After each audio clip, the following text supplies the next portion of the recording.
Desde hace 6 meses nos despertamos cada mañana horrorizados con las imágenes que nos llegan cada día desde la Franja de Gaza.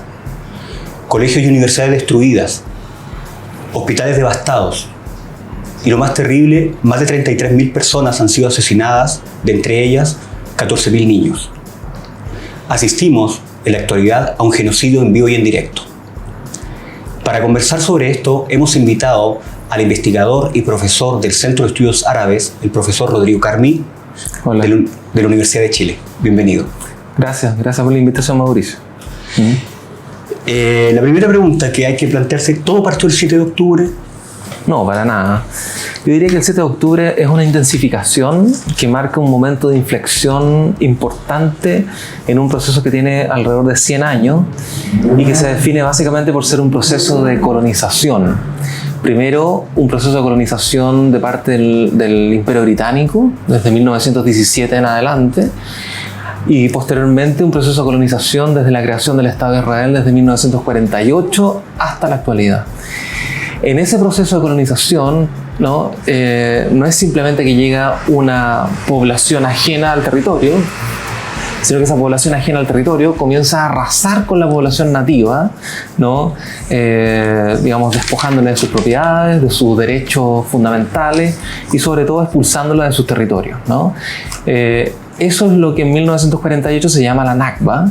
Y la Nakba no es otra cosa que la maquinaria, por así decirlo, de borramiento colonial contra la población palestina nativa, que se ha mantenido como un proceso ininterrumpido desde 1948, ¿cierto?, hasta el presente. El 7 de octubre lo que marca es básicamente una inflexión que nos permite pensar que estamos entrando en una nueva etapa de la Nakba, una etapa triste, una etapa complicada, porque es una etapa que aparentemente tiene que ver con el intento de consumar el proceso de la Nakba. ¿Qué significa esto? Significa Israel intentando conquistar completamente el territorio palestino, ¿cierto?, en desmedro de todas las resoluciones internacionales, de ayer y de hoy, de alguna manera, y sin embargo, de alguna manera también marca un punto de inflexión respecto de lo que ha sido la resistencia palestina en los últimos 20, 30 años, Porque primera vez que la resistencia palestina no reacciona sino que más bien, organizadamente, desde específicamente la Franja de Gaza, un conjunto de 10 a 12 grupos, movimientos de resistencia palestinos organizados entre sí, que han aprendido durante décadas, desde el año 2005, han aprendido durante toda esta década y más años, del conjunto de bombardeos israelíes que se han sobrevenido sobre la franja, han aprendido a convivir, a solidarizar y a resistir, y lo que tenemos hoy día es básicamente la desarticulación del pacto colonial que estaba vigente desde principios de los años 90, que es el Acuerdo de Oslo, ¿cierto? Donde ese pacto colonial impedía y despolitizaba radicalmente a la resistencia palestina, ¿cierto? La obligaba a establecer procesos de negociación que los israelíes echaban por tierra siempre una y otra vez, y que básicamente esos procesos de negociación, entre comillas, siempre redundaron en el triunfo de Israel en términos fácticos, ya sea por la proliferación de asentamientos ilegales que se multiplicaron ostensiblemente durante todas estas décadas, ya sea por la expropiación de recursos naturales a la población palestina, ya sea por el sistemático asesinato de población palestina sin que Israel tuviera ningún tipo de sanción a nivel internacional. Rodrigo, tocaste varios tópicos. Uno es, ¿por qué la Autoridad Nacional Palestina llegó a firmar el Acuerdo de Oslo? Lo que pasa es que es al revés. Los acuerdos de Oslo fueron firmados por la OLP, que en ese entonces era la única organización representante de la resistencia palestina, liderada por Yasser Arafat, y los acuerdos de Oslo implicaban la creación de la Autoridad Nacional Palestina. La Organización para la Liberación de Palestina firmó eso. Exactamente. ¿Cuál es el problema? O uno de los grandes problemas de este pacto colonial. Uno de los grandes problemas es, en términos performáticos, la posición de negociación de la OLP era muy débil en ese minuto. Segundo, lo que redunda el Acuerdo de Oslo es en un proceso de despolitización de la OLP, ¿ya?, que la transforma en un aparato administrativo de carácter colonial como la Autoridad Nacional Palestina, que está financiada, ¿cierto?, por capitales europeos y norteamericanos, con lo cual evidentemente los campos de libertad son totalmente restringidos, y eso generó que la Autoridad Nacional Palestina se convirtiera en realidad en una clase dominante palestina. Un gobierno títere también. Un gobierno títere, vicario, digamos, de la colonización, ¿no? Impidiendo a los palestinos actuar políticamente. ¿Por qué? Porque la OLP estaba neutralizada por la Autoridad Nacional Palestina, está todavía, y entonces ahí es donde surgen otros movimientos de resistencia que Hamas. O sea, primero Hamas, pero también estaban otros más antiguos que Hamas, ¿no? El Frente Popular, por ejemplo, que está actuando hoy día conjuntamente con Hamas en el movimiento de resistencia de la Franja de Gaza. Entonces, lo que me parece interesante en términos de análisis, digamos, que por supuesto es trágico porque hay sangre por todos lados, hay secuestro de rehenes por todos lados, pero lo que me parece interesante en términos de análisis, ¿no?, es, ¿no?, que el pacto colonial de Oslo se desarticula precisamente por la iniciativa de la resistencia palestina de no querer seguir soportando, ¿no?, los niveles de ocupación, ¿no?, que a los que Israel somete a la Franja de Gaza. Respecto al día 7 de octubre hay que aclarar porque las grandes cadenas corporativas de medios, la imagen que más repitieron fue la de los secuestrados, de esa chica que la llevan en una motoneta o de los chicos de la red que salen arrancando. Pero hay otra imagen que es anterior a esa, que fue cuando los palestinos irrumpieron en el muro y atacaron la unidad del ejército israelí que estaban estacionadas alrededor del muro. Ahí, de los total de las personas que murieron ese día, que generalmente Israel lo pone en los grandes medios como civiles, 256 son militares, claro, 53 policías y 63 de la seguridad civil, que alcanzan a 372 víctimas. Que la primera vez que el ejército israelí, soldados uniformados, preparados, reciben un golpe tan grande. Esas imágenes de que están sacando uno arriba de un tanque y todo eso. Sí. Cuéntanos, primero, ¿cómo...? Ese punto es bueno tocar. Tú dices que ya ese puso final a la situación creada por los acuerdos de Oslo. O sea, también digamos, el principio del final, sí, por así decirlo. El principio del final. Falta ver cómo se desencadena el proceso. Pero ¿qué demostró para la arrogancia israelí que consideremos que tenían los sistemas de vigilancia más avanzados que venden otros países de seguridad del mundo, que ellos nunca pensaron que los palestinos iban a atacar de esa forma? Sí, no, yo te diría que lo que Israel vive el 7 de octubre del 2023 es exactamente equivalente a lo que Estados Unidos vive el 11 de septiembre del año 2001. ¿Ya? En las dos situaciones lo que ocurre es que los grandes aparatos de inteligencia y no solamente los aparatos de inteligencia, sino que la imagen imperial, ¿no?, tanto de Estados Unidos como de Israel, en la medida en que aparecen como invulnerables, ¿no?, una imagen totalmente intachable, ¿no?, omnipotente, queda precisamente vulnerada, ¿no?, queda fisurada. Y yo creo que por esa razón, en este caso, lo que ha ocurrido es en cierta manera que Israel efectivamente está ganando, entre comillas, la guerra militar, ¿no?, el aparato, digamos, la lógica militar del conflicto, pero ha perdido sustantivamente la dimensión política del conflicto. ¿Ya? ¿Por qué? Porque la ilusión, la misma ilusión que tuvo Estados Unidos bajo la presidencia de Bush hijo, ¿ya?, es que la pretensión imperial es que la fisura abierta por la vulneración del ataque, ¿no?, supone, ¿no?, un intento de reconstituir, ¿no?, y de, por así decirlo, reparar esa fisura en el imaginario a partir de la campaña militar. Y el problema es que la cuestión militar no se traduce necesariamente en una fuerza política. Y justamente esta imagen es una construcción política, no solamente una construcción militar. Entonces, me parece que mientras más Israel, digamos, bombardee la Franja de Gaza, mientras más Israel quiera hacer escalar el conflicto a nivel regional incluso, más se va a hundir políticamente. Este es el punto. Eso no quiere decir que no tenga dominio y que no triunfe a nivel militar. Militar en el territorio. ¿No? Claro. Ahora, yo dudo que pueda triunfar despojando a la Franja de Gaza de Hamas, ¿ya? Pero eso lo tenemos que ver. Pero en cualquier caso, lo que me parece decisivo es que una cosa, digamos, Israel está buscando compensar lo que no tiene de política en el aparato militar, ¿no? Lo mismo que hizo Estados Unidos al plantear la guerra contra el terrorismo en el año 2001, precisamente en un modo de compensar lo que no tenía en aparataje político, ¿no? Entonces, yo creo que ahí para Israel la situación es muy complicada y eso se ve de manera muy prístina, no solamente por las protestas que ha tenido Netanyahu, que no son nuevas, vienen de hace varios meses, ¿no? Donde el gobierno de Netanyahu estaba interpelado por la sociedad civil israelí, ¿ya?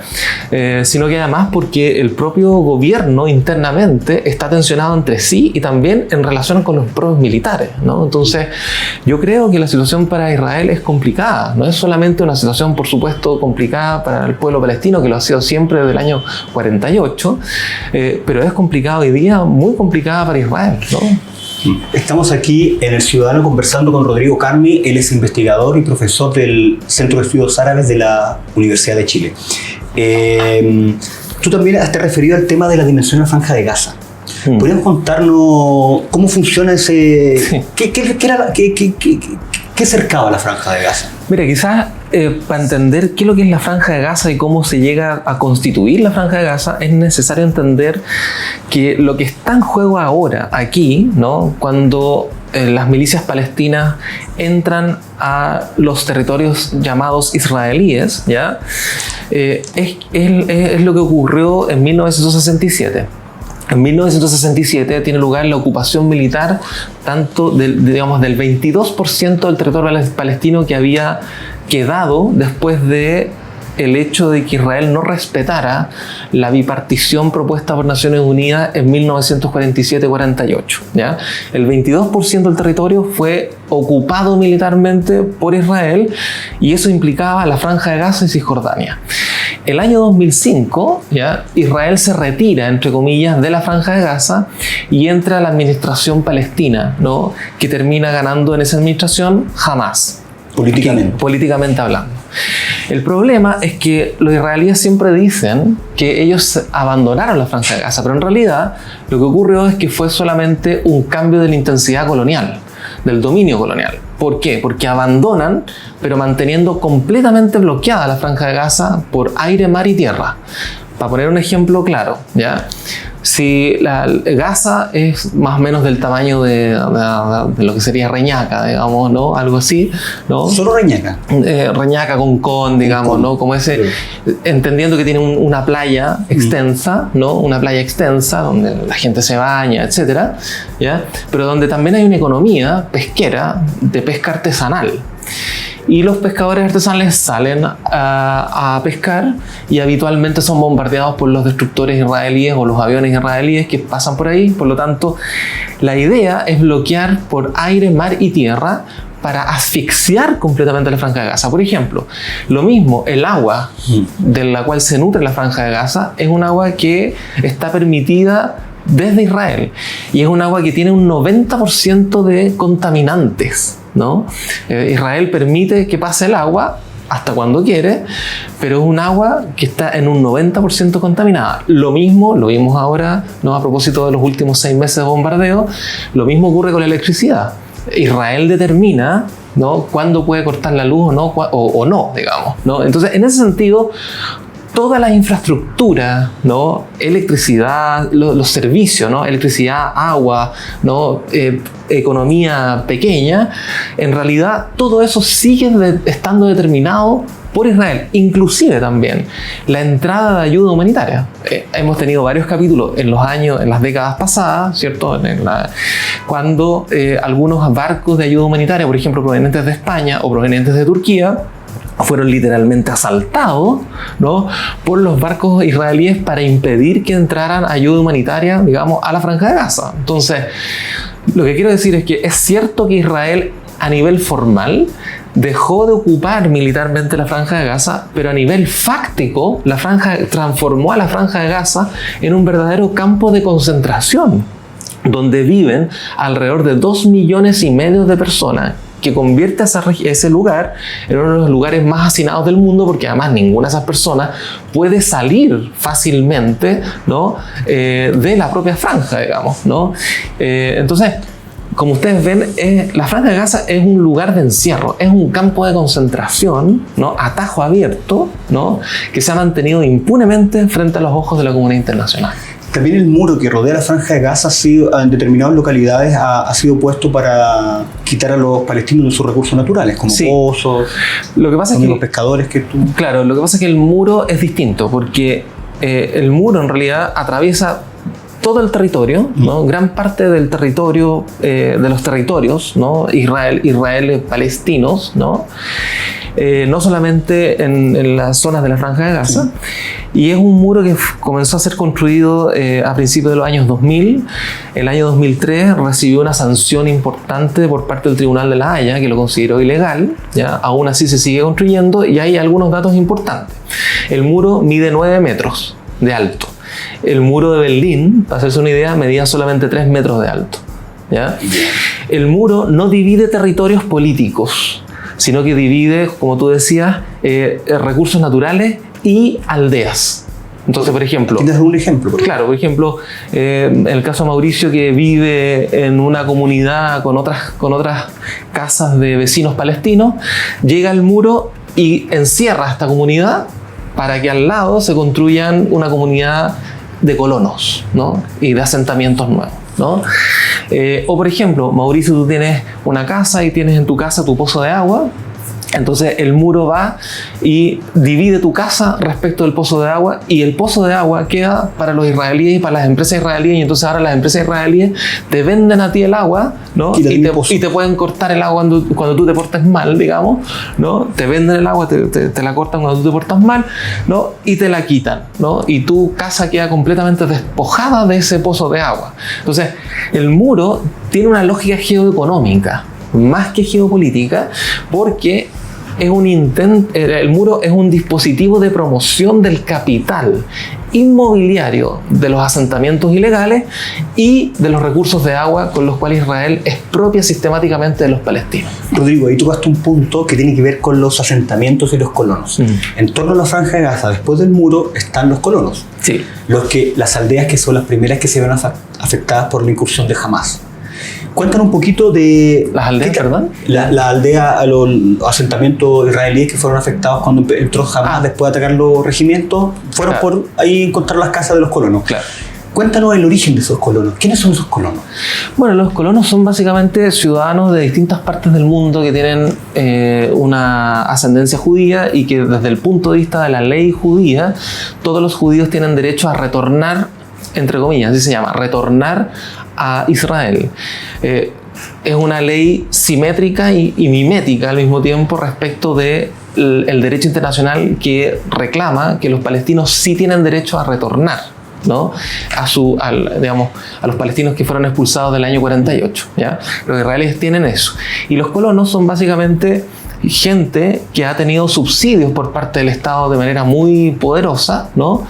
Del Fondo Nacional Judío, etcétera, de otras instituciones, ¿no? Que tienen subsidios y promueven la construcción de asentamientos ilegales sin ningún tapujo. Y cuando quiero decir sin ningún tapujo, quiero decir, hay un respaldo militar para la construcción de asentamientos, es decir, entran los militares, destruyen aldeas palestinas, y sobre esa destrucción se construyen los asentamientos.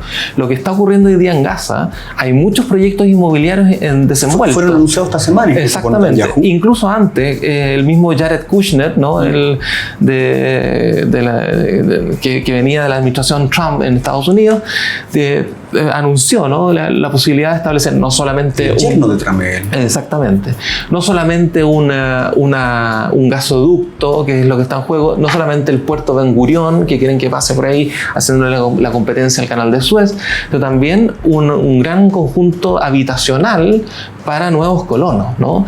Entonces, acá lo que se está jugando, en el fondo, es esta lógica que se conoce en la literatura contemporánea como el colonialismo de asentamiento.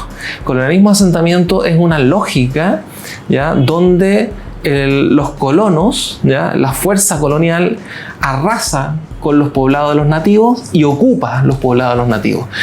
Ahora, el colonialismo de asentamiento no es una invención de Israel, ¿ya? Proviene de la lógica con la que se pobló Estados Unidos y proviene también con la lógica en que se pobló, digamos, algunos estados en América Latina, ¿no? Como el caso chileno.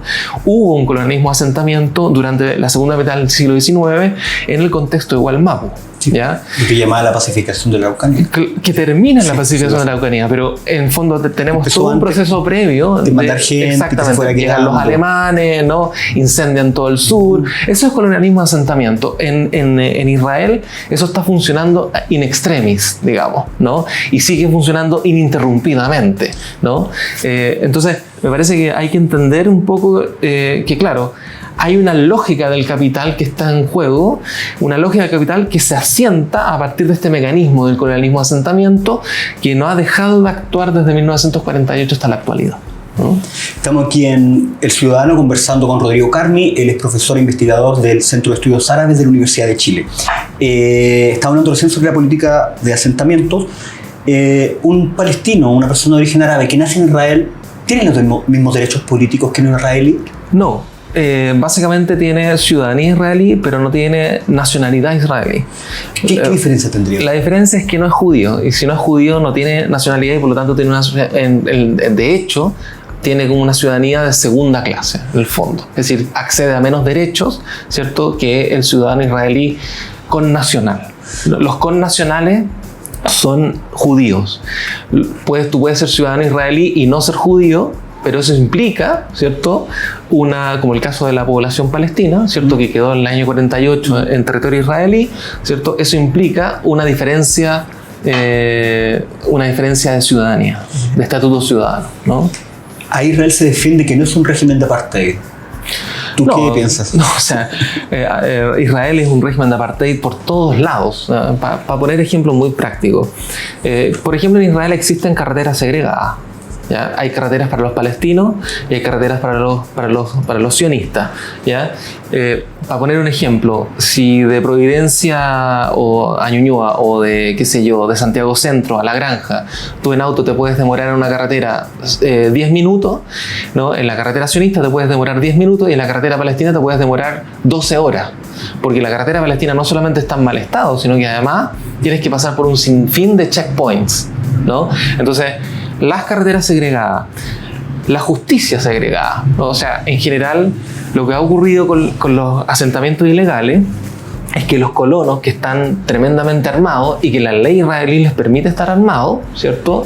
Si es que no recurren al propio ejército, ¿no? Pueden entrar a tu casa. Imagínate, tú eres un palestino y vives en la casa de tus ancestros, ¿no? Pueden entrar a tu casa, expulsarte de tu casa y decirte: esta casa es mía. Tú dices: ok, pero ¿cómo es posible? No, me amenazaron con las armas. Vas a la corte israelí y la corte israelí falla en contra tuya. ¿Por qué? Porque las leyes israelíes están bien atravesadas por la segregación racial. En el fondo. O sea, es un estado etnocéntrico. Totalmente etnocéntrico. De hecho, tanto así que el Estado de Israel se define como Estado judío, ¿no? Y si no eres de sangre judía no puedes ser israelí con derechos plenos. Exactamente. Y la cuestión fundamental se dirime en distintos planos, pues, en el plano legal, en el plano de la infraestructura, como te decía a propósito de las carreteras, ¿ya? Y en otros planos, en otros sinfín de planos, digamos, que se te podría analizar miles de otros ejemplos, ¿ya? Rodrigo, cuéntanos. Un paréntesis solamente, sí. Un ejemplo que pone Edward Said en un libro que se llama La Cuestión Palestina. Edward Said dice: bueno, el judío que vive en un barrio, ¿no?, tiene acceso a las bibliotecas, a servicios culturales, etc. Y los palestinos que viven en ese mismo barrio no tienen ese acceso, por ejemplo. O sea, ya es una sociedad totalmente segregada, es una sociedad aparte. Ya. Estamos aquí conversando con Rodrigo Carmi. Él es investigador del Centro de Estudios Árabes de la Universidad de Chile. Rodrigo, nos quedan pocos minutos, pero no puedo dejar de preguntarte. Desde octubre del año pasado te han invitado a hablar, con todo lo que tienes experiencia, ha investigado el tema del mundo árabe y en particular de Palestina, a los canales de televisión chilena. Sí, me han invitado, pero ha sido siempre difícil porque la edición o el marco editorial que tienen los canales en general para cubrir la cuestión palestina en Chile es siempre instalando la relación de equivalencia. Es decir, primero, como si el conflicto palestino fuera una cuestión étnica, o incluso religiosa, ¿ya? Y tercero, como si en este conflicto estuvieran en juego fuerzas equivalentes. No hay fuerzas equivalentes en este conflicto. Este es un conflicto que no tiene una naturaleza religiosa. No es una guerra comunitaria. Tampoco es una guerra entre Israel y sino Hamas. que es una situación eminentemente colonial, donde hay un Estado colonialista que está apoyado por las grandes potencias atlánticas, Estados Unidos y Europa, que no ha hecho otra cosa que arrasar con la población nativa de un territorio, ¿ya? Y que por lo tanto muestra que el conflicto tiene una naturaleza completamente asimétrica, ¿no? Es decir, no hay posibilidad de entender esto como una guerra, porque desde la nomenclatura del derecho internacional una guerra, por supuesto, es un conflicto interestatal, ¿ya? Aquí no hay un conflicto interestatal entre fuerzas equivalentes, no hay un conflicto entre comunidades religiosas, ¿ya? Sino que es un conflicto entre fuerzas políticas, la fuerza política colonial contra la fuerza política de los colonizados que intentan permanentemente reivindicar sus derechos. ¿Y qué te parece el rol de los medios de comunicación que han tenido durante todos estos 6 meses?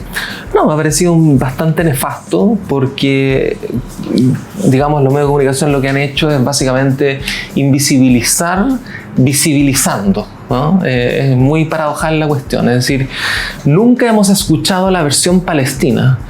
Nunca hemos escuchado, quiero decir, en los grandes medios corporativos, ¿no?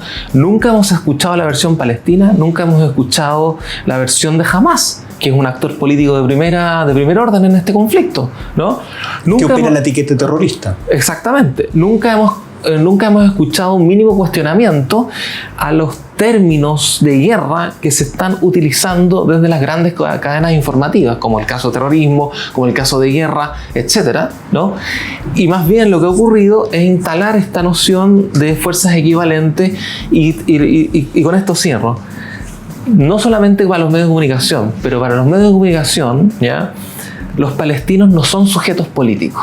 La construcción del sujeto palestino en los medios de comunicación no es una construcción del sujeto político, es un sujeto que es objeto de ayuda humanitaria, y entonces tenemos que tener pena, el rol de víctima, pero al mismo tiempo sujetos que aparentemente están sometidos por ellos mismos, por agrupaciones muy terribles, muy autoritarias, que los dominan a ellos mismos y que quieren destruir de manera antisemita, digamos, a Israel, ¿no? Entonces, me parece que o bien el palestino es objeto de ayuda humanitaria o bien es un terrorista, pero nunca es un interlocutor válido en términos políticos. Y por eso yo siempre sostengo, ¿no?, que lo que más necesita el pueblo palestino, no solamente ahora, sino desde siempre, ha sido apoyo político de carácter internacional, ¿no? No ayuda humanitaria. Hoy día necesitamos ayuda humanitaria porque la situación en Gaza ha llegado a tal extremo, Israel ha estirado el asunto hasta tal extremo que los chicos están muriendo de hambre. Pero la situación humanitaria es ante todo un problema de carácter político, ¿no?, donde Israel está cometiendo crímenes y está cometiendo directamente genocidio, ¿no? Y la última pregunta. ¿Cómo se puede explicar el apoyo de la Unión Europea a Israel, particularmente a Alemania? Además de la culpa. Por ejemplo, Yanis Varoufakis, el ministro de Economía griego, fue prohibido la semana reciente de hablar en Alemania. Sí, yo creo que es un tema bastante largo, digamos. ¿No se relaciona ahí con lo colonial? Pero ahí apuntaba, digamos, diría que para resumirlo, diría que Europa tiene un prontuario colonialista gigantesco. El nacionalsocialismo fue un movimiento colonialista que no fue aplicado a los africanos o a los árabes, sino a los propios europeos, ¿no?